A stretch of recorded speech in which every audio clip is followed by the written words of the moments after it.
அதாவது இது பாவம், புண்ணியம் அதெல்லாம் என்னன்னு கேட்டீங்கன்னா, பேங்க் பேலன்ஸ் மாதிரி தான். என்ன பேங்க் பேலன்ஸ் என்ன ஆகுது? பணம் போட போட ஏறிக்கிட்டே போகும். எடுக்க எடுக்க குறைஞ்சிக்கிட்டே போகும். என்ன இது அது மாதிரிதான் பாவ புண்ணியமும். பாவமும் புண்ணியமும் எப்படி இருக்கு? நம்ம பாவம் பண்ணோம்னாலும் பாவ கணக்குல ஏறுது. புண்ணியம் பண்ணாலும் புண்ணிய கணக்குல ஏறுது. இல்லையா? ஏற தானே செய்யும். ஆனா இப்ப பாவமும் இல்லாம புண்ணியமும் இல்லாம இருந்தாதான் மீண்டும் பிறக்க வேண்டாம்.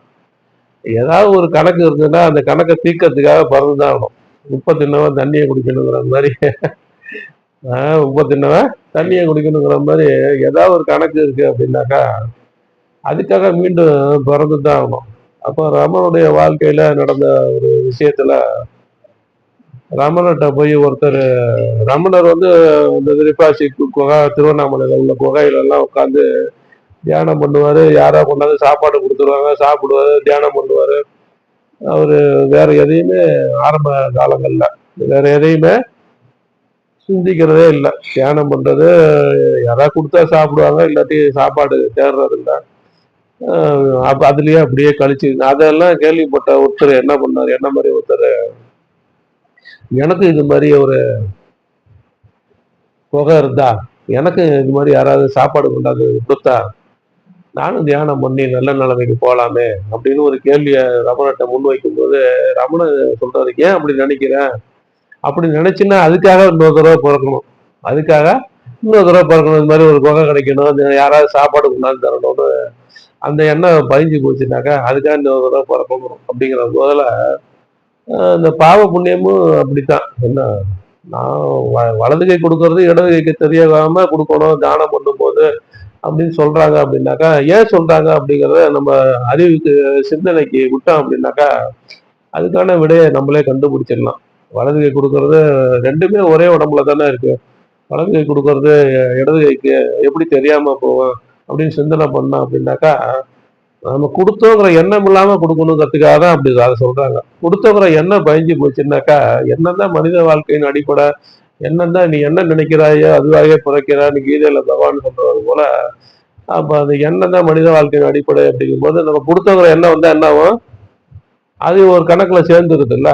அப்ப அதுக்காக ஒரு பிறப்பு எடுத்துதானே தீரணும். அதே போல பாவம் பண்ணாலும் நம்ம பாவம் பண்ணணுங்கிற எண்ணம் இருந்தா என்ன ஆகும்? அது ஒரு அதுக்காக ஒரு பிறப்பு எடுத்துதானே ஆகணும். ஆகையினால அது எண்ணத்தை வந்து திடமா, எண்ணத்தை நல்ல எண்ணமா, நல்லெண்ணமே இருதயத்தை குளிர வைக்கும். என்ன அப்படிங்கும் போது பரஞ்சோதிமா சொல்ற மாதிரி நல்ல எண்ணத்தோட எண்ணம், சொல், செயல் இது மூன்றும் ஒன்றா இருந்தா அவன் தான் ஜெகதீசன். அப்படிங்கிறதுனால என்ன நினைக்கிறோமோ அதை தான் சொல்லணும், என்ன சொல்றோமோ அதை தான் செய்யணும். இந்த மாதிரி வாழ்ந்து பழகிக்கிட்டோம் அப்படின்னாக்கா இந்த சிக்கல்ல போய் நம்ம மாட்டிக்காது என்ன அதுல இருந்து தப்பிச்சுக்கலாம். அப்போ எண்ணத்துல வந்து நம்ம பாவம் செய்தோங்கிற எண்ணம் இல்லாம பாவமும் செய்ய வேண்டாம். என்ன தானும் குற்றம் செய்யாது பிறகு குற்றத்தையும் குற்றம் எண்ணாது இருக்கிறவன் தான் பெரியவன் அப்படிங்கிற பதஞ்சலி. அதனால குற்றமும் செய்ய வேண்டாம், குற்றம் செய்யறதையும் குற்றமும் நினைக்காது. என்ன அந்த எண்ணத்துல வந்து ஒரு தெளிவான மனநிலையை வச்சுக்கிட்டு நிகழ்காலத்துல வாழ்றதுதான் சங்கீதம். பிராரத்தம் ஆகாமியம்னு சொல்றாங்க அந்த காலத்துல. சஞ்சீதம் அப்படின்னா என்ன? சஞ்சீதம்னா போன ஜென்மத்துல செய்த நன்மை தீமைகள், போன ஜென்மத்துல செய்த நன்மை தீமைகள். பிராரத்தம்னா என்ன? போன ஜென்மத்துல செஞ்சதுல ஏதோ ஒண்ணு தீவிரமான எண்ணம், ஏதோ ஒண்ணு தீவிரமான எண்ணம் பதிஞ்சுதான் வந்து இன்னொரு பிறப்பை எடுக்கிறான். அப்படிங்கும்போது இந்த பிறப்புல அந்த போன பிறப்புல அந்த ஏற்பட்ட தீவிரமான எண்ணம் இந்த பிறப்புல எப்படி ஆகுது? பிராரப்தம் ஆகுது. பிராரப்தம் அப்படிங்கும்போது அந்த பிராரப்தத்தை தீர்த்துக்கிறதுக்கு வரைக்கும் அவனுக்கு வந்து இறப்பு இல்லை. அதை தீர்த்துக்கிறதுக்கு அவனை அறியாமலேயே அவன் முற்பட்டு இருப்பான் அந்த பிராரப்தத்தை. அப்போ அந்த பிராரப்தமும் தொடருது. போன ஜென்மத்துல செய்த பாவ புண்ணியங்களும் தொடருது. அப்ப இந்த ஜென்மத்துல செய்த பாவ புண்ணியம் அதுவும் தொடருது. ஆகாமியானா பின்னாடி செய்ய போறது அதுவும் வரப்போகுது. அப்படிங்கும்போது இந்த வருஷம் போன வருஷம் சாகுபடி பண்ண நெல் வீட்டில் அடுக்கி இருக்கு. இந்த வருஷமும் சாகுபடி பண்ணது வயல்ல இருக்கு, ரெடியா இருக்கு. அது அறுத்து வரப்போகுது. போன வருஷம் பண்ணதையே நெல் மிச்சம் கிடக்கு, சாப்பிட்டு தீரல. இப்போ அதுவே தீரல, இப்போ இந்த வருஷம் வரப்போகுது. இப்போ அடுத்த வருஷம் வெள்ளாமை போடணும். நெல் வந்துகிட்டே இருக்கேன், எப்போ இதெல்லாம் தின்னு தீர்க்கறது? அது போலதான் அது போலதான் இந்த மாதிரி எண்ணம் நமக்குள்ளார இருந்துகிட்டே தான் இருக்கு இல்லையா? அதனால இதை எல்லாமே நம்ம என்ன பண்ணணும், போக்கிக்கணும். அதனால அதை எப்படி போக்கிக்கிறது அப்படின்னாக்கா, அது நம்ம கையில தான் இருக்கு. யாரோ ஒருத்தவங்க கேட்டாங்க, மனம் அடங்கவே மாட்டேங்குது தியானம் பண்ணா கூட. என்ன என்ன அப்படியா? அது ஞாபகம் இல்லை. யாரோ கேட்டதுதான் ஞாபகம் இருக்கு. யார் கேட்டாங்கன்னு ஞாபகம் இல்லை. மனம் எப்படி அடக்குறது, அதுக்கு ஒரு உபாயம் சொல்லுங்க. நான் எப்படியாவது முக்தி அடையணும், அதுக்கு ஒரு உபாயம் சொல்லுங்க அப்படின்னு கேக்குறாங்க. முக்தினா என்ன, முதல்ல அதை தெரிஞ்சுக்கணும். முக்தினா என்ன, ஏதாவது அடையிறதா, அடையக்கூடிய பொருளா அது? முக்தினா என்ன முதல்ல? முக்தினா என்ன முதல்ல? எதுவும் அடையக்கூடிய பொருள் இல்ல. முக்தின்னு ஒண்ணு இருந்து என்ன, அதை நீங்க எதையாவது கொடுத்து வாங்கிக்கிறது இல்ல முக்தின்னா. முக்தினா என்ன முதல்ல? வேண்டாத விஷயங்களை தள்ளுறதுதான். வேண்டாத விஷயங்களை தள்ளுறதுதான், வேற ஒண்ணுமே இல்லை. இருக்கிறது ஒண்ணுதான். என்ன, இருக்கிறது ஒண்ணுதான். ஒண்ணுதான் இருக்கு. ஆனா நம்ம என்ன நினைக்கிறோம், நம்ம இந்த உடம்பு, நம்ம இந்த மனசு, நம்ம இந்த புத்தி என்ன அப்படின்னு பலவிதமா நம்ம நினைச்சுக்கிட்டே நம்ம வாழ்ந்துட்டு இருக்கோம் இல்லையா? அப்போ வேண்டாத விஷயங்களை தள்ளுறதுதான் முக்தி. வேண்டாத விஷயங்களா தள்ளுறதுதான் முக்தி. இப்ப தியானம்னா என்ன முதல்ல? தியானம்னா என்ன முதல்ல? அது முன்னாடி சொல்லுங்க, முன்னாடி யாராவது. மனதை ஒருநிலைப்படுத்துறதுங்கிறது எண்ணம்லாது இருக்கிறதுன்னு வச்சுக்கோங்க. மனசை ஓர்மைப்படுத்துறோம். பல விதமான தியான முறைகள் இருக்கு. பிராணாயாமம் பண்றோம், நம்ம குண்டலினி தியானம் பண்றோம். இதெல்லாம் பண்ணும்போது என்ன நடக்குது, அங்க மூச்சு ஒருமுகப்படுத்தப்பட்டு மனசுல ஒரு அமைதி ஏற்பட்டு எண்ணம் இல்லாத நிலை ஏற்படுது. அவ்வளவுதானே? அந்த எண்ணம் இல்லாத நிலை ஏற்படுறதுதான் தியானம் இல்லையா? அந்த தியானம், இந்த தியானம் பண்றதுனால என்ன நடக்குது? என்ன அழியறது ஒரு பக்கம் இருக்கட்டும், தியானம் பண்றவன் தியானத்தை கவனிக்கிறோம். கவனிக்கிறோமா இல்லையா தியானத்தை? தியானம் தியானிக்கிறவனும் தியானத்தை கவனிக்கிறவனும் வேற இல்லை, ஒண்ணு தானே. ஒண்ணு தானே. அதை அந்த நிலையை அடைஞ்சிட்டான் அப்படிங்கிறதா அப்ப அங்க தியானங்கிறதே இல்லை. அப்ப அது தியானங்கிறதே இல்லை. அந்த நிலைக்கு நம்ம உயர்த்திக்கிறதுக்கு தான் நம்ம முற்படணும் ஒழிய. அப்ப மனசு மனசு அப்படின்னா என்ன அப்படின்னாக்கா, மனம் புத்தி ரெண்டு இருக்கு. புத்தி சொல்றதா மனம் கேட்கறது இல்ல. புத்தி சொல்றத மனம் கேட்குதா? கேட்கறது இல்ல. மனம் போன போக்கில போக வேணான்னு 1வது பாட புத்தகத்திலேயே எழுதியிருக்காங்க. மனம் போன போக்குல என்ன ஆகும்? அது பாட்டுக்கு போயிட்டே இருக்க வேண்டியதான், அதுக்கு முடிவே இல்லை. மனம் போன போக்கில போனா என்ன ஆகும்? அது பாட்டுக்கு போயிட்டே இருக்கும், அதுக்கு முடிவே இல்லை. அப்படிங்கிறத மனம் போன போக்கில போக வேண்டாம்னு பாட புத்தகத்துல, இப்ப பாட புத்தகத்துல இருக்கான்னு தெரியல. நான் படிக்கிற காலத்துல 1வது பாட புத்தகத்துல இருக்குது. ஆக மனம் போன போக்கில் போனா என்ன ஆகும்? மனம் தான் எந்த ஒரு பொருளை பார்க்கணும்னாலும் அது ஆசைப்படுறது யாரு? மனசுதான். மனம் சொன்னதை கண்ணு பார்க்குது, மனம் சொன்னா கண்ணு பார்க்குது இல்லையா? அப்ப மனசை பயன்படுத்துறது நீங்க தான். என்ன, மனசை பயன்படுத்துறது நீங்க தானே. மனசு சொல்றத மனசு என்ன பண்ணுது? கண்ணை பயன்படுத்தி பார்க்குது. அப்ப பார்க்கறது எல்லாமே யாரு? நீங்க தான். அப்போ மனம் என்ன பண்ணுது? உங்களை வெளியில இழுத்துக்கிட்டே போகுது. மனம் சொல்றத புத்தி சொல்றத மனம் கேட்கறது இல்லை இல்லையா? மனம் வெளியில இழுத்துக்கிட்டே தானே போகுது. அப்ப இதுக்கு என்ன பண்றது? அதுக்கு முடியே போயிட்டே இருந்தா அதுக்கு என்னதான் முடிவு? அது ஏதோ ஒரு முடிவு வேணுமா இல்லையா? மனசு இது மாதிரியே பண்ணிக்கிட்டே இருக்க. மனசை பயன்படுத்தி பார்க்குறோம், நம்ம தான் பார்க்குறோம். மனசை பயன்படுத்தி பார்த்தோம் அப்படின்னா உலகாய விஷயங்களை இழுத்துக்கிட்டு போயிட்டே தான் இருக்கு. அப்ப என்ன அப்படின்னு பார்த்தா, மனசை அடக்க முடியுமா? 5 மடக்கு அடக்கு என்பது அறிவிலார், 5 மடக்கே அமரரும் இங்கில்லை அஞ்சு மடக்கில் அசேகரமா வென்றுட்டு அஞ்சு மடக்கா அறிவறிந்தேனே அப்படின்னு பாடுறாரு. பாடுறாங்களா இல்லையா? அப்ப அஞ்சு அடக்க முடியுமா? அடக்க அடக்க என்ன பண்ணும்? கொழுந்து விட்டு எரிஞ்சுக்கிட்டே தான் இருக்கும். அப்ப அது அஞ்சு அடக்கத்துக்கு என்ன பண்ணணும்? அஞ்சு அடக்கணும் அப்படின்னா என்ன பண்ணணும்? மடைய மாத்தி விடணும். மடைய மாத்தி விடணும். அதை அடக்க முடியாது. அப்படிங்கிறதுனால காவேரியில வெள்ளம் வருது அப்படின்னாக்கா அப்படியே கரைகள்ல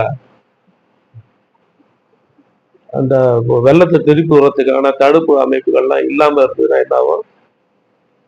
வெள்ளம் பெருக்கெடுத்து ஓடுற காலத்துல கரை உடைச்சிக்கிட்டு வெள்ளம் ஊருக்குள்ளார வந்து ஊரையே அழிச்சிடும். ஆனா அதே ஒரு சின்ன சின்ன கிளை நதிகள், சின்ன சின்ன கால்வாய்கள், அதுல அந்த கால்வாய்கள்ல சின்ன சின்ன வாய்க்கால்கள் இதெல்லாம் வெட்டி அந்த நீரை காவிரி நீரை மடம் மாத்தணும்னா என்ன நடக்குதுங்க? அந்த வெள்ள நீர் மழை வழியா பாய்ந்து வயலுக்கு பாய்ந்து அங்க என்ன நடக்குது? வெள்ளாமை விளையுது. வெள்ளாமை விளையுதா இல்லையா? வெள்ளாமை விளைஞ்சு இப்ப ஏற்கனவே சொன்னா நெல் விளைஞ்சிட்டு இருக்குன்னு. அந்த நெல் விளையறதுக்கு அந்த காவிரி நீர் தானே காரணமா இருக்கு. அதை பயன்படுத்தி வெள்ளாமை பயன்படுத்திக்கிறோம். கரையும் உடையறது இல்லை. கரையும் உடையறது இல்லை. அப்ப கல்லணையே ஏன் கட்டுனா கரிகால் சோழன்? யாருக்காவது தெரியுமா? அங்க போய் பாருங்க கல்லணை கிட்ட கிளி கூட எல்லாம் இப்ப 77ல கூட உடச்சிக்கிச்சு. 77ல கூட உடச்சிக்கிச்சு. அப்படிங்கும் போது அந்த காலத்துல கல்லணை இல்லாத காலத்துல எவ்வளவு பெரிய சேதம் ஏற்பட்டிருக்கும். அந்த சேதத்தெல்லாம் தடுக்கணும். என்ன டெல்டா மாவட்டம் சொல்றவன் அந்த டெல்டா மாவட்டத்துக்கு வந்து விவசாயத்துக்கு தேவையான தண்ணீரை கொடுக்கணும் அப்படின்னு என்ன பண்ணாரு கரிகால சோழன் மன்னன்? அந்த மனைய கட்டினார். எப்படி கட்டினாரு? கரிகால சோழன் ஒரு நூல் இருக்கு, அதை வாங்கி படிக்க. அதை போட்டிருக்காங்க. என்ன வெளிநாட்டுக்கு படையெடுத்து வெளிநாட்டுல உள்ளவங்களெல்லாம் சிறை பிடிச்சிட்டு வந்து அந்த கல்லணையை கட்டாரு. அந்த கல்லணையில வந்து மலைகள்லாம் கிடையாது, பாறைகள்லாம் கிடையாது. இருந்தாலும் பாறையை கொண்டு உலகத்தின் முதல் அணை அப்படின்னு சொல்றாங்க விஞ்ஞானிகள் தான் இல்லையா? சொல்றாங்களா இல்லையா? உலகத்தின் முதல் அணை. அதை யார் கட்டினது? அது ஒரு தமிழன். எப்படி கட்டுனா? வெளிநாட்டுல போய் வீரர்களை சிறைப்பிடிச்சு கொண்டு வந்து வீரர்கள் தலையில கல்லை சுமக்க வச்சு அந்த அணையை கட்டியிருக்காரு. எப்படி கட்டியிருக்காரு? கடற்கரையில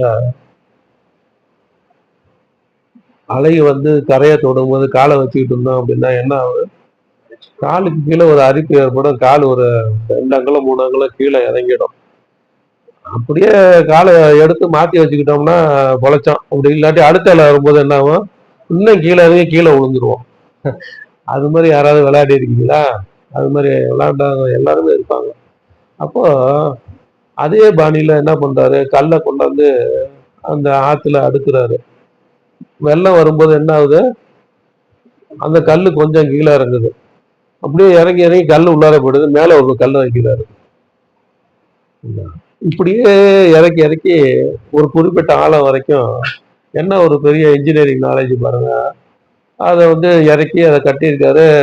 அதுக்கப்புறம் கட்டுன இப்போ சமீப காலங்களில் கட்டுற அணையெல்லாம் 1 வருஷம் 2 வருஷத்துலேயே விழுந்துருது. எந்த காலத்திலேயே கட்டின கரிகால் சோழன் கட்டின கல்லணை இன்னமும் ஸ்ட்ராங்கா இருக்கு. அப்போ அதுக்காக கட்டி அந்த மடையை மாத்தி விட்டதுனால வெள்ளமும் வரல.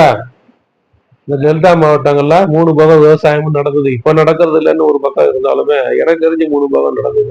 3 பாகம் என்ன 4 பாகம் 3 பாகம் முடிஞ்சு எள்ளு போடுவாங்க. எள்ளு உளுந்து போடுவாங்க. அது மாதிரி இருந்த ஊர் தான் இன்றைக்கு இப்படி இருக்கு. அப்படிங்கிறதுனால அப்போ அந்த மனசு அஞ்சும் அடக்க முடியாது அப்படின்னா வெள்ளத்தை அப்படியே அடக்க முடியுமா? அந்த காலத்துல மடைய திறக்கிறதுனா ஆத்துக்குள்ளார போய் திறக்கணுமா? இப்ப மாதிரி திருவுணா திறக்கிறது இல்லை. மடையை திறக்கணும்னா என்ன பண்ணணும்? ஆத்துக்குள்ளார போய் அந்த பனை மரத்துல உள்ளார உள்ள அந்த சோறு பகுதியெல்லாம் எடுத்துட்டாக்கா அது குழா மாதிரி இருக்கும். அதை தான் பயன்படுத்தியிருக்காங்க அந்த தண்ணீர் பாய்ச்சறதுக்கு மடைக்கு. அந்த பனை மரத்துக்குள்ளார ஒரு அடைப்பை வச்சு அடைச்சி வச்சிருப்பாங்க. அதை என்ன பண்ணணும்? ஆத்துக்குள்ளாரையோ ஏரிக்குள்ளாரையோ குதிச்சு ஒரு ஆள் இந்த மடையை எடுத்து விடணும். எடுத்து விட்டா என்ன ஆகும்? அந்த தண்ணியோட வேகத்துல நிறைய பேர் செத்து போடுவான். அதனால அந்த மடையை எடுத்து விடுறது பேர் தான் மடையர். அப்படிங்கிறதுனால அது மாதிரிலாம் விவசாயம் பண்ணி எல்லாம் பண்ணியிருக்காங்க. அப்ப மடையை மாத்துறதுனால என்ன ஆகுது? வெள்ளம் குறையுது, வெள்ள பாதிப்பு இல்லாத இருக்கு. அதே நேரத்துல விவசாயமும் வெள்ளாமை நடக்குது அப்படிங்கிறதால, அதே போல அந்த மனம் அப்படிங்கிறத ஏதாவது ஒரு மடையை மாத்தி விடணும். அடக்க முயற்சி பண்ணோம்னா என்ன நடக்கும் அப்படின்னாக்கா, மேல மேல கொழுந்து விட்டு எரிய ஆரம்பிக்கும். மேல மேல கொழுந்து விட்டு எரிய ஆரம்பிக்கிறதுனால அதை அடக்க முற்பட்டது வந்து அறிவீனம் அப்படின்னு திருமூலர் சொல்றாரு. அப்படிங்கிறதுனால அதை என்ன பண்ண மடைய எப்படி மாத்துறது, மடைய எப்படி மாத்துறது, அது ஒரு கேள்வி வரணும்ல. அதுக்குதான் இந்த தியானம்ங்கிற ஒரு சாதனம் இருக்கு. இந்த தியானம்ங்கிற சாதனத்தினால இந்த பயிற்சியை பண்ண பண்ண பண்ண பண்ண இந்த வெளியில போயிட்டு இருக்க மனம் உங்களை அறியாதையே உங்களை உள்முகமா திரும்ப ஆரம்பிக்கும். உள்முகமா திரும்ப ஆரம்பிக்கும்போது உங்களுக்கு உள்ளத்துல ஒரு அமைதி ஏற்படுது. உள்ளத்துல ஒரு அமைதி ஏற்படுதா இல்லையா? நிம்மதியை உணர்றீங்களா இல்லையா? எதுக்கு உலகத்துல உள்ள சகல ஜீவராசும் எதை விரும்புது? நல்லா ஆராய்ச்சி பண்ணி பாருங்க. நிம்மதியாகவும் சந்தோஷமாவும் இருக்கதான் விரும்புது. அதாவது கஷ்டப்படுறது விரும்புதா? அப்போ நிம்மதியாகவும் சந்தோஷமாவும் இருக்கணும் அப்படின்னா என்ன பண்ணணும் அப்படின்னா, இந்த மழையை மாத்தி விட்டு இந்த தியானத்தை தான் பண்ணணும். அதுக்குதான் அபிராமி பட்டார் என்ன சொல்றாரு, ஆத்தாளை அபிராம வள்ளியை, அண்டமெல்லாம் பூத்தாளை மாதுளம்பூ நிறத்தாளை புவியடங்க காத்தாளை அங்குச பாசாங்குசம் கரும்பும் அங்கையில் அணிந்தாலே உக்கண்ணையை தொழுவாருக்கு ஒரு தீங்கில்லையே அப்படின்னு பாடுறாரு. அங்குச பாசாங்கம், அங்குசம்னா என்ன? பாகன் வச்சிருப்பான். என்ன அங்குசம்னா பாகன் வச்சிருக்க அந்த யானையை அடக்கக்கூடிய கருவிக்கு பேர் என்ன? அங்குசம். அங்க வச்சிருக்கான். அப்போ இந்த அபிராமவல்லிய வணங்குறவங்களுக்கு என்ன, இந்த அங்குசம்ங்கிற கருவியை பயன்படுத்தக்கூடிய தகுதி வந்து என்ன பண்றான், பயன்படுத்தினா என்ன ஆகும்? ஒவ்வொருத்தருக்குள்ளேயும் அங்குசம் இருக்கதான் செய்யுது. இந்த அங்குசம் பயன்படுத்த தெரியாதனால என்ன பண்றோம், ஏதாவது பேசுறோம், ஏதாவது செய்யறோம், சிக்கல்ல மாட்டேங்கிறோம், துன்பப்படுறோம். இதானே நடக்குது. இப்ப துன்பம் ஏன் வருது? வீதம் வந்து புறதா வரா, என்ன நன்மையும் தீமையும் வெளியில இருந்தா வருது. உங்களுக்கு நீங்களே தேடிக்கிறது தானே. ஏதாவது யார்ட்டையாவது கோபமா பேசுறீங்க, ஏன்னா இன்னைக்கு போட்ட விதை என்னைக்காவது முளைச்சி நம்மளையே பழிவாக்குது இல்லையா? இன்னைக்கு பேசிட்டு விட்டுருவோம், என்னைக்காவது ஒரு நாள் நீ என்ன அன்னைக்கு அப்படி பேசுனீங்க, அதுக்கு பழி இன்னைக்கு வாங்குறான்னு 10 வருஷம் கழிச்சு கூட வாங்குவோம். அதுதானே மாச்சரியம்.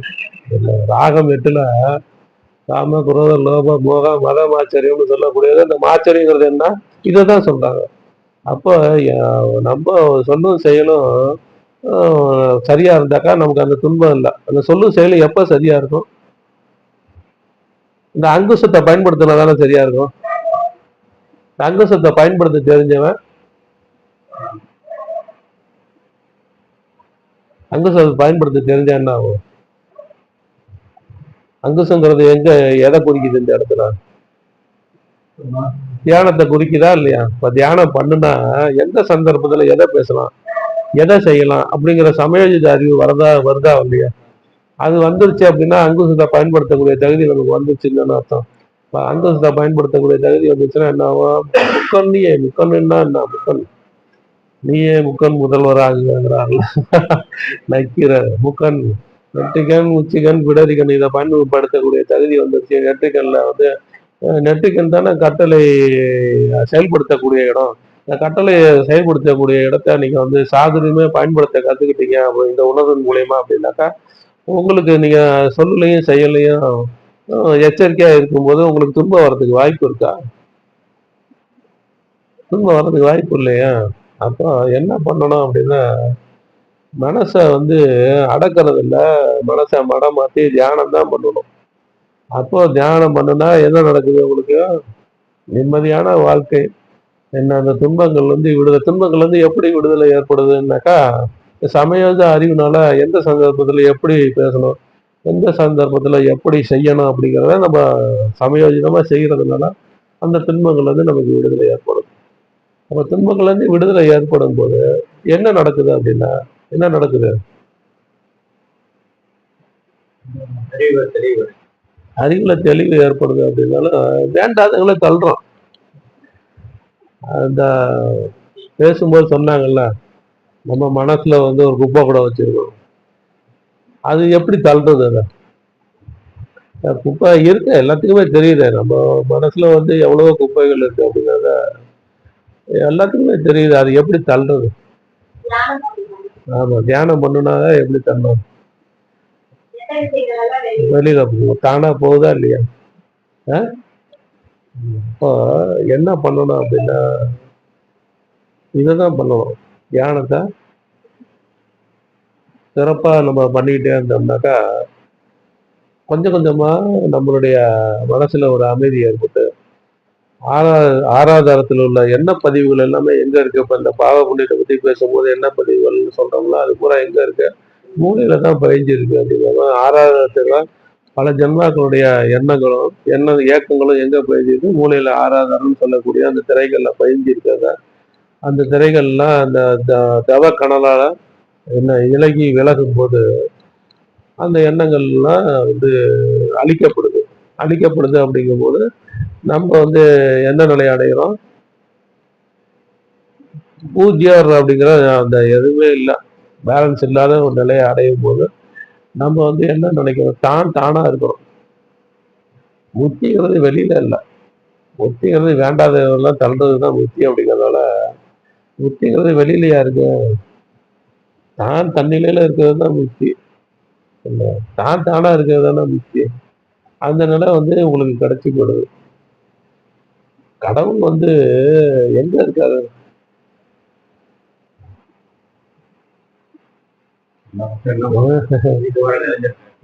எல்லாமாக அனைத்துமாக இருக்கிறது தான். ஏகமா இருக்கிறது தான் அவன் தான். அநேகனா இருக்கிறது தான் அவன் தான். அனைத்துமா இருக்கிறது தான் அவன் தான். இல்லையா? அனைத்துமா இருக்கிறது அவன் தானே. அததான் என்ன பண்ணுது வேதங்களும் உபநிடதங்களும் என்ன சொல்லுது?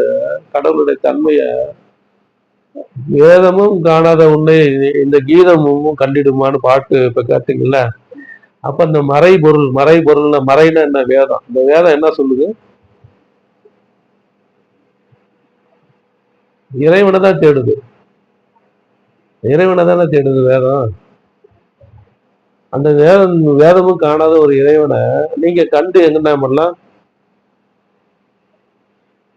கண்டு கண்டு கண்டுள்ளே கருத்து உற வாங்கிடில் கொண்டு கொண்டு கொண்டுள்ளே குணம் பல காணலாம்.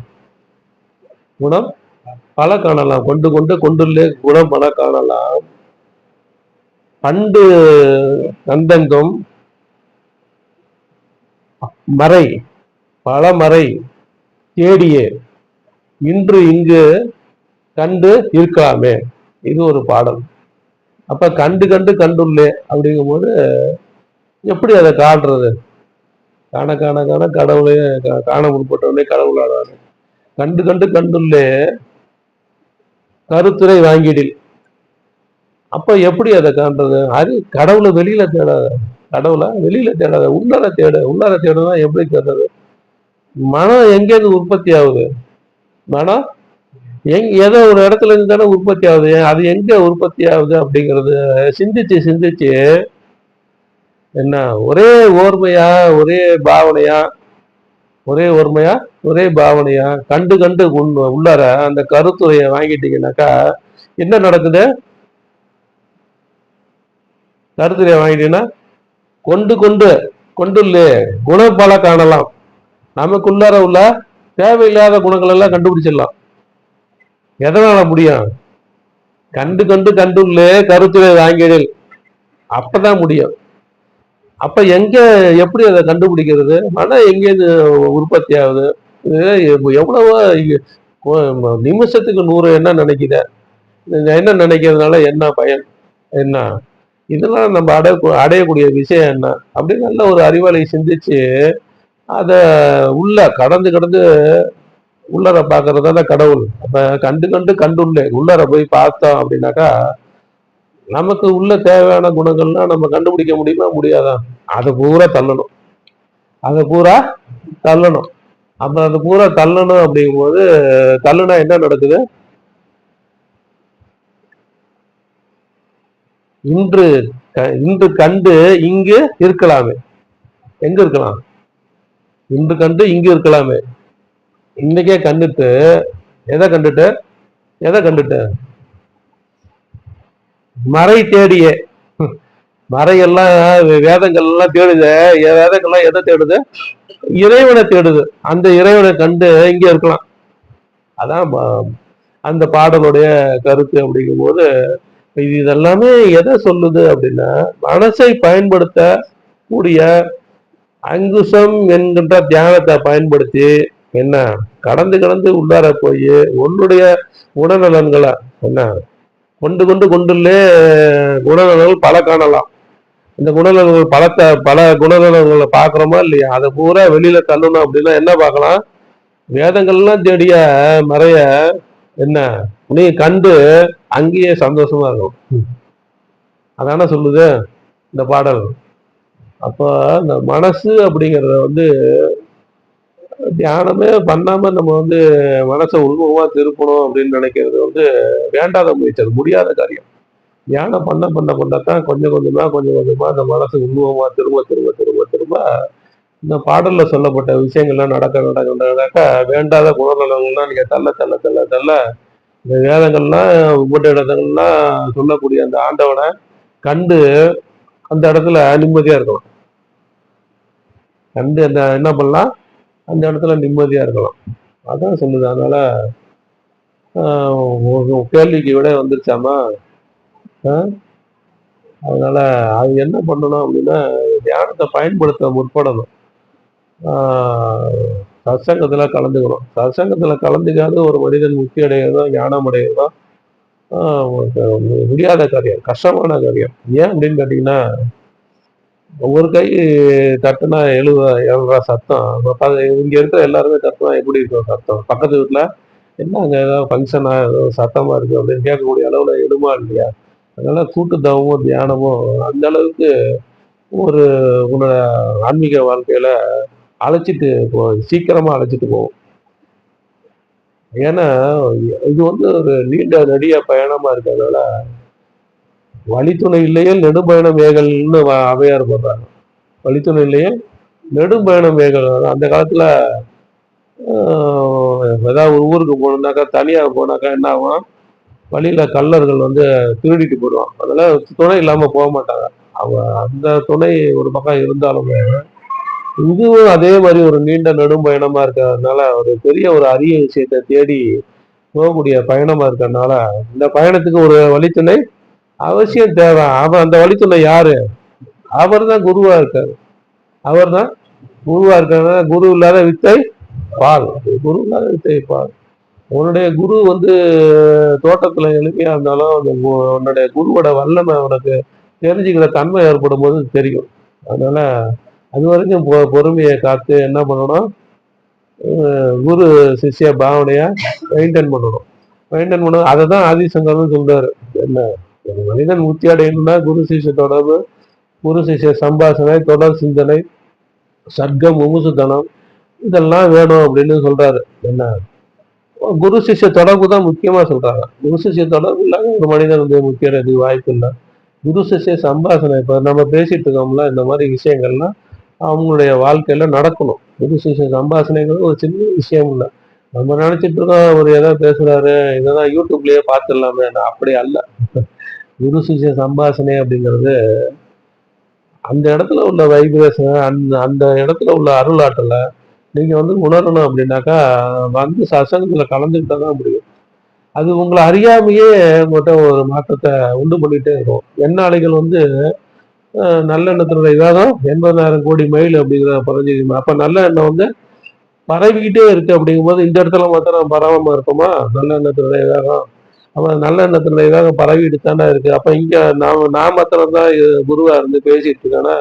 இங்க பல ஞான குருமார்கள் பரஞ்செறிவான், ஞானவழி சுவாமிகள் மற்ற குருமார்களோட பிரசன்ஸ் வந்து இந்த இடத்துல இருக்க தானே செய்யுது. இந்த இடத்துல இருக்கிறதுனாலதான் இந்த இடத்துல ஒரு வைப்ரேஷன் ஏற்படுது. அப்படிங்கிறதுனால அதெல்லாம் அனுபவிக்கணும் அப்படிங்கிற போது அவங்களுடைய கோவிலுக்கு ஏன் சர்ச்சு செவ்வாய்க்கிழமை ஞாயிற்றுக்கிழமை சர்ச்சுக்கு ஏன் போக சொல்றேன் அப்படின்னாக்கா கம்பல்சரி மேண்டேட்ரி அவங்களுக்கு. அவங்களுக்குலாம் எப்படி மேண்டேட்ரினா என்னன்னா கண்டிப்பா போகாட்டி என்ன ஆகும்? சபையிலேருந்து எடுத்து விட்டுருவோம். சபையிலேருந்து எடுத்து விட்டா கல்யாணம் கூட பண்ண முடியாது. அது மாதிரிலாம் ஒரு கட்டுப்பாடு இருக்கு. நம்ம கட்டுப்பாடெல்லாம் விதிக்கல. இருந்தாலுமே இதை வந்து பயன்படுத்திக்கணுங்கிறது தான். அதனால கூட்டு தியானம், சத்சங்கம் படிக்கிறது வந்து எல்லாருமே பயன்படுத்திக்கணும். அப்போ குரு சிஷ்ய தொடர்பு, குரு சிஷ்ய சம்பாஷணை, தொடர் சிந்தனை. எப்பவுமே தியானம் பண்றான், மனசு ஓர்மை இல்லை, மனசு ஒருமுகப்பட மாட்டேங்குது அப்படின்னாக்க அந்த அங்குச பாசாங்கம் சொன்னலாம் இல்லையா, அந்த அங்குச பாசாங்கம் எப்படி இருக்கணும்? எப்பவுமே இருக்கணும். தியானத்துல இருக்கும்போது மாத்திரம் நெற்றில உணர்வு இருக்கு, மற்ற நேரத்துல இல்லாட்டி அந்த உணர்வு இல்லாத நேரத்துக்குலாம் நீங்க அதை பயன்படுத்த முடியுமா? அப்போ எப்பவுமே என்ன ஒரு சின்ன பெரிய டெக்னிக் அப்படின்னு கேட்டாக்கா, 24 மணி நேரமும் உணர்வோட இருந்து பழகிக்கணும். 24 மணி நேரமும் உணர்வோட இருந்து பழகிக்கிட்டீங்க அப்படின்னா அந்த உணர்வுடைய அற்புதங்களை நீங்க உங்களால உணர முடியும். அந்த அற்புதங்களை உணர முடியும் அப்படிங்கும்போது அதை வந்து பாசாங்கசமா பயன்படுத்தி, என்ன, சமய அறிவை பயன்படுத்தி துன்பங்கள்ல இருந்து விலகி கொள்ள முடியும். விலகி கொள்ள முடியுமா, முடியாதா? எந்த சந்தர்ப்பத்தில் எதை பேசணும்னு இது கற்றுக் கொடுக்குதா இல்லையா? எந்த நேரத்துல எதை செய்யணுங்கிறத இதை கற்றுக் கொடுக்குதா இல்லையா? அப்ப அந்த துன்பங்கள்ல இருந்து விலகக்கூடிய தன்மை தானா ஏற்பட்டு போகுதா இல்லையா? துன்பங்கள்ல இருந்து விலகி மனிதன் நிம்மதியா இருக்க தானே முயற்சி பண்றான். அப்ப ஏன் இந்த தியானத்தை பயன்படுத்திக்க கூடாது? அதனால அது தொடர் சிந்தனை. சர்க்கம் அப்படிங்கிறது இருக்கட்டும். ஆறு ஆறு ஆதாரங்களை பத்தி பேசுறது. மும்முசுத்தனம் அப்படின்னாக்கா, போன வாரமே பேசணும். வீடு பத்தி எறியும் போது குழந்தை குட்டிகளை எந்த தீவிரத்தோட எந்த வேகத்தோட காப்பாத்தி தன்னையும் காப்பாத்திக்க முற்படுவானோ அந்த வேகம் ஆண்டவனை அடையுதுங்கிற எண்ணத்துல இருக்கணும். அதுதான் மும்முசுத்தனம். அது இல்லை, அப்படி அது ஆப்ஷன்ஸா இருக்கு என்கிட்ட. அந்த வேகம் இல்லை, தீவிரம் இல்லை, முயற்சி இல்லை அப்படிங்கும்போது நான் எப்படி அந்த ஆண்டவனை அடைய முடியும்? மேலோட்டமா தியானம் பண்ணா அடைய முடியுமா? அடையறதுக்கு வாய்ப்பு இல்லை. மாரியம்மன் கோயிலுக்கு ஏரோப்ளேன் அளவில் தொங்கிக்கிட்டே போறானே, கிலோமீட்டர் கணக்கில், அவ்வளோ தூரம். அவனுக்கு எந்த அளவுக்கு அந்த அம்மா மேலே பக்தி இருந்தால் தொங்கிட்டே போவான். நம்ம அதில் கொஞ்ச நாச்சும் இந்த தியானத்தில் காமிக்கிறோமா? தன்னை அறிய முற்படக்கூடிய ஒரு உதவக்கூடிய இந்த தியானத்தை நம்ம காமிக்கிறோமா? இல்லை, அந்த வேகத்தை காமிக்கல. அந்த அளவுக்கு வேகத்தை காமிக்கணும் அப்படின்னு யார் சொல்றா? ஆதிசங்கர் சொல்றாரு. தீ பிடிச்சி எறியக்கூடிய வீட்டுல இருந்து எப்படி ஒரு மனிதன் வந்து தப்பிச்சு தன்னையும் தன் மனைவி மக்களையும் காப்பாத்திக்க முற்படுவானோ அந்த அளவுக்கு வேகம் ஆண்டவனை அடையக்கூடிய எண்ணத்துல இருக்கணும் அப்படின்னு சொல்றாரு. நம்ம ஞானவடி சாமிகளும் அதுக்கு ஒரு விளக்கம் கொடுத்துருக்காரு. கொடுக்காம இல்ல, ஓனைகள் எல்லாம் ஒன்னா தான் ஊழையிடும், அது ஒரு மாதிரி இது ஒரு மொழியா ஊழையிடுங்கிற மாதிரி ஞானவழி சாமிகள் இதுக்கு ஒரு விளக்கம் கொடுக்குறாங்க. இந்த மும்முசுத்தனத்துக்கு என்ன சொல்றாங்க? காவிரி ஆத்துல எல்லாம் கரை புரண்டு ஓடுது. ஆத்துல முடிச்சு என்ன பண்ணான்? கழுத்தா பிடிச்சி அமுக்குறான். மூச்சு முட்டுது. எவ்வளவுதான் தான் அவன் தம்மு எவ்வளவுதான் பிடிக்க முடியும்? எப்படியாவது வெளியில வந்துடணும், மூச்சு வாங்கணும் அப்படிங்கிற எண்ணத்துல அவன் என்ன பண்ணுவான்? எல்லா விதமான முயற்சிகளும் இல்லையா? செய்வான மாட்டானா? எவ்வளவு வேகமா செய்வான் அந்த இடத்துல? உயிரே போதுண்டா எவ்வளவு வேகமா அந்த முயற்சியில ஈடுபடுவான், இந்த முயற்சியில வந்து செயல்படுத்துவான். அப்படிங்கும்போது அந்த அளவுக்கு வேகம் எப்படி இருக்கணும்? இந்த ஆண்டவனை அடையணுங்கிற எண்ணத்துல இருக்கணும் அப்படின்னு ஞானவழி மகான் வந்து அள்ளி இருக்கிறாங்க. அப்படிங்கிறதுனால அந்த மேலோட்டமான இந்த சத்சங்கத்தில் ஏதாவது மேலோட்டமான நம்ம தான் தியானம் பண்றது, இந்த தியானமே நம்மளை வழி நடத்தும். அதெல்லாம் உண்மைதான். அதெல்லாம் உண்மை. தியானமே வழி நடத்தும். உண்மையான விசுவாசமும் பக்தி இருந்தா என்ன, அந்த ஆண்டவனை அடையணும் அப்படிங்கிற எண்ணம் வலுவா இருந்தா அதுக்கான சந்தர்ப்பமா சாதக சூழ்நிலையை அந்த தியானமே ஏற்படுத்தி கொடுக்கும். அது வந்து எந்த விதமான சந்தேகமும் வேண்டாம், யாருக்குமே எந்த விதமான சந்தேகம். ஆனா அந்த உண்மையும் விசுவாசமும் பக்தியும் இருக்கணும். இருந்தாதான் நடக்கும். உண்மை இல்லாத இடத்துல நீ உண்மையா இருக்க மாட்டா. அந்த ஆண்டவன் மாத்திரம் அவன்கிட்ட உண்மையா இருந்து அவனை வந்து அவன்கிட்ட அழைச்சிக்கணும்னு அவனுக்கு என்ன ஏதாவது வேண்டுதல் இல்லையா? ஒரு வேண்டுதலும் இல்லை. அப்படிங்கிறதுனால நம்ம என்ன பண்ணுவோம்? நம்ம தான் அடைய முற்படணும். அவன் வந்து வான்னு சொல்றதில்ல, வந்தவனை வேண்டான்னு சொல்றதில்ல. ஆண்டவன் வானும் சொல்றதில்ல, வந்தவனை வேண்டான்னு சொல்றதில்ல. அப்ப நீ தான் வந்து என்ன பண்ணணும்? அடைய முற்படணும். அப்படிங்கும்போது உன்னுடைய முயற்சினாலதான் நீ அடைய முற்படணும். அப்படிங்கும்போது உன்னுடைய வேகம் எப்படி இருக்கணும்? இப்ப நான் சொன்ன உதாரணங்கள் படி இருந்தா அப்படின்னாக்கா, இந்த தியானத்தை பண்ணிட்டு இருந்தோம்னா சந்தர்ப்பமா எல்லா இல்லத்துல இருக்காங்க, பல விதமான கடமை இருக்கு, உங்களை மாதிரி சாமியார் இருந்தா எல்லா நேரமும் அதை இருக்கலாம் அப்படின்னு சொல்றவங்களுக்கு இப்ப தியானத்தை பண்ணுங்க, அன்றாட வாழ்க்கைக்கு பயன்படுத்திக்கங்க. அன்றாட வாழ்க்கைக்கு அன்றாட வாழ்க்கைக்கு பயன்படுத்திக்கிட்டே தொடர் சிந்தனை அருந்து போகாம காப்பாத்திக்கோங்க. தொடர்ப இப்பவே உங்களெல்லாம் எல்லாத்தையும் விட்டுட்டு அனுபவிக்க வேண்டியதை அனுபவித்து ஐக்கிய முத்தி அடைவதே நோக்கம். அப்படிங்கும் போது உங்களை எதையுமே அனுபவிக்க வேண்டாம்னு சொல்லல, எதையுமே தள்ள சொல்லல, குடும்பத்துல இருந்து வந்துருங்க சாமியார் இருப்பாங்கன்னு சொல்லல. அது மாதிரி சொல்றது அது ஒரு பெரிய தப்புல கொண்டு போய் முடிஞ்சிடும். அப்படிங்கிறத நம்ம அது மாதிரி சொல்றோம். எல்லாமே அனுபவிங்க, எல்லாமே சந்தோஷமா இருங்க. குடும்பத்துக்கு இந்த தியானத்தை பயன்படுத்தி சமயோஜித அறிவை பயன்படுத்திக்கோங்க. தியானத்தினால கிடைக்கக்கூடிய சமயோஜித உடல் ஆரோக்கியத்தை பயன்படுத்திக்கோங்க. நிம்மதியை பயன்படுத்திக்கோங்க. வாழுங்க, வாழ்க்கைய சிறப்பாக கொண்டு போங்க. கொண்டு போகிற நேரத்திலேயே என்ன பண்ணணும், இந்த தியானத்தை மாத்திரம் அருந்து போகாது, தொடர்பு அருந்து போகாது, காப்பாற்றி கொண்டு போங்க. காப்பாற்றி கொண்டு போனா உன்னுடைய உண்மையான விசுவாசத்துக்கும் உன்னுடைய பக்திக்கும் தகுந்த பலனா சந்தர்ப்பமா இந்த தியானமே உனக்கு பலவிதமான அனுபவங்களை ஏற்படுத்தி என்ன இந்த தியானம் முழுமையான தியான வாழ்க்கைக்கு ஒதுக்கி விடும். அது எப்படி நடக்குதுங்கிறது அது ஒரு பெரிய அற்புதம். அப்படி நடக்கும் போதுதான் இந்த அனுபவம் இதுக்குதான் ஏற்பட்டதா, அந்த அனுபவம் இதுக்குதான் ஏற்பட்டதா, இதெல்லாம் நம்ம நம்முடைய சிந்தனையை திசை திருப்பி விடுறதுக்காக நடந்திருக்குதா அப்படின்னு அது தானா ஆட்டோமேட்டிக்கா நடக்கக்கூடிய தன்மை இந்த தியானத்துக்கு உண்டு. அப்படிங்கிறதுனால இந்த தியானத்தை விடாது பிடிச்சிக்கோங்க. விடாது பிடிச்சிக்கிறத விட காப்பாத்தி கொண்டு வாங்க. வயசான காலத்துல போய் ஐயா விட்டு போச்சு 60 வயசுக்கு மேல, என்ன மாதிரி வயசாயிடுச்சு, 65 ஆயிடுச்சு, இனிமே இவ்வளவு நாள் தியானம் பண்ணாம ஏமாந்து போயிட்டான், இனிமே என்னாச்சும் பண்ணலாம் அப்படின்னு நான் ஆசைப்பட்டேன் அப்படின்னாக்கா உடம்பு ஒத்துழைக்குமா? உடம்பு ஒத்துழைச்சாலும் அந்த உடம்புல விளையக்கூடிய கருப்பொருள் ஒத்துழைக்குமா அப்படின்னாக்கா கேள்விக்குறிதான். 40 வயசுக்கு மேலேயே மனிதனுக்கு பிரிதல் அணுக்கள் தான். அப்படிங்கும் போது உடம்புல அணுக்கள் பிரிஞ்சு போயிட்டே தான் இருக்கும். சேருதல் அணுக்கள் கிடையாது. 40 வயசு சின்ன பிள்ளைல சாப்பிட்டதெல்லாம் உடம்புல ஒட்டும். வயசாயிடுச்சுன்னா சாப்பிட்டதெல்லாம் உடம்புல ஒட்டுமா? அது ஒட்டுறதுக்கெல்லாம் வேலை இல்லை. அது பாட்டுக்கு போயிட்டே தான் இருக்கும் வெளியில. அதனால என்ன பண்ணணும் அப்படின்னா அதை காப்பாத்திக்கணும். செழிக்கட்டும் விவசாயம், சீர்படட்டும் நிர்வாகம், நிலவட்டும் பொன் சிரிப்பு உலக மக்களின் முகங்களில். வளர்க ஆன்மீகம், வாழ்க வாழ்வாங்கு. சந்தோஷம் சந்தோஷம் சந்தோஷம்.